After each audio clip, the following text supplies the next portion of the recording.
वसईतील नायगाव येथे अलीकडेच झालेल्या देहव्यापार रॅकेटच्या उघडकीस आलेल्या 12 वर्षीय बांगलादेशी मुलीने मानवी तस्करीच्या क्रूर वास्तवाचा उलगडा करत सांगितले की 3 महिन्यात 200हून अधिक पुरुषांनी तिचे लैंगिक शोषण केले आहे। मीरा भाईंदर वसई विरार पोलिसांच्या मानव तस्करी विरोधी पथकाला एक्सोड्स रोड इंडिया फाउंडेशन आणि हार्मोनी फाउंडेशन या स्वयंसेवी संस्थांनी मदत केल्यानंतर 26 जुलै रोजी मुलीची सुटका करण्यात आली।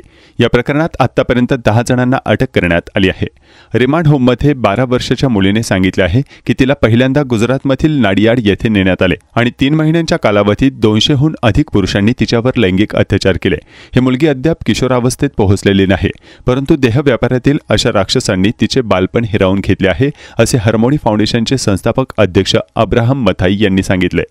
शाळेत एका विषयात मुलगी नापास झाली होती, त्यामुळे तिच्या कडक पालकांनी भीतीने तिला तिच्या ओळखीच्या एका महिलेसोबत घरातून पळून जाण्याचा निर्णय घेतला। त्या महिलेने तिला भारतात नेले आणि तिला शारीरिक विधींमध्ये ढकलले, असे मथाई यांनी सांगितले आणि मुलीवर अत्याचार करणाऱ्या सर्व 200 पुरुषांना अटक करण्याची मागणी केली। पोलीस आयुक्त निकेत कौशिक यांनी आश्वासन दिले की एमबीव्हीव्ही पोलीस संपूर्ण प्रकरण उघड करण्यासाठी पूर्ण शक्ती वापरत आहेत।